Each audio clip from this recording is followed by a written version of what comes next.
expensive dresses, and then more dresses. For the first time, I wore gold. I had a writing room, that's not what my husband called it, and someone to bring me hot tea and coffee.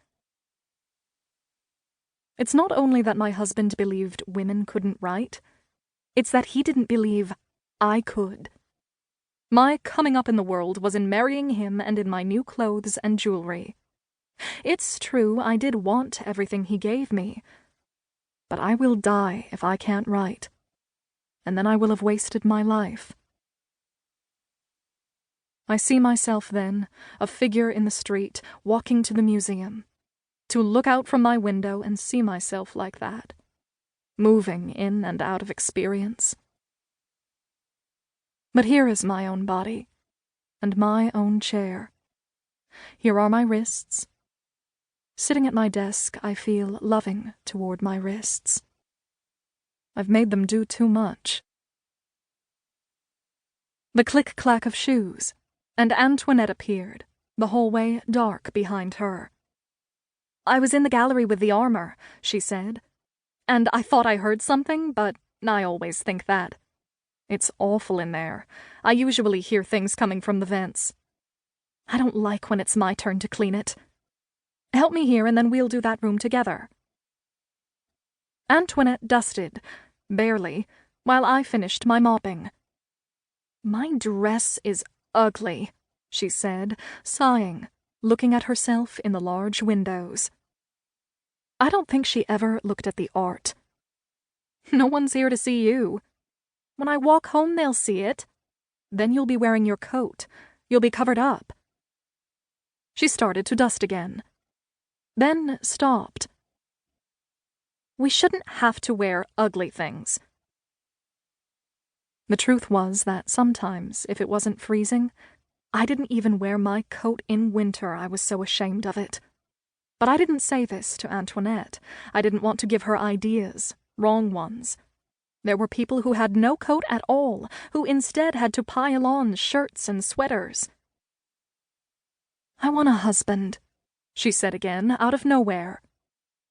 "You'll have one." "Yes, but he'll be poor and he'll wear an ugly suit." "You'll love him anyway." "No, I won't." "I don't care if I marry," I said. "I want to write."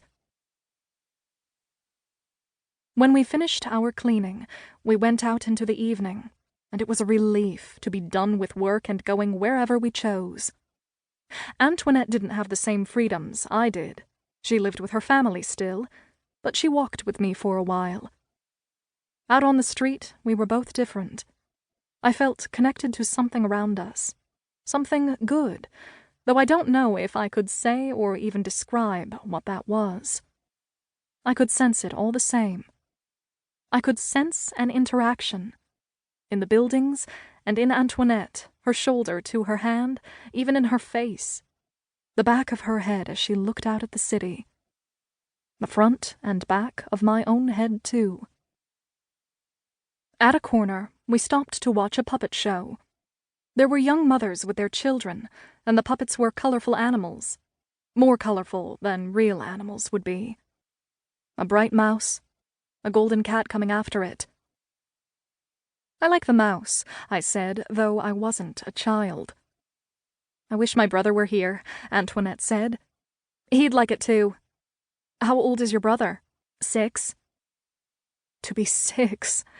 I could hardly picture it now. I had tried to block out a good bit of my childhood. But this wasn't about me.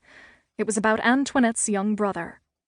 And I was always returning the subject to myself. At home, there were the doorways of the other apartments. My own doorway swept clean.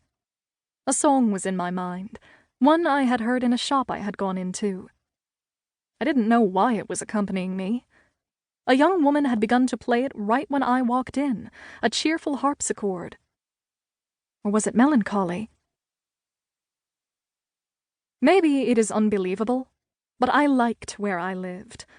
Another person might find it wanting. My rooms were small, with hardly any furniture, but what was there was nice enough.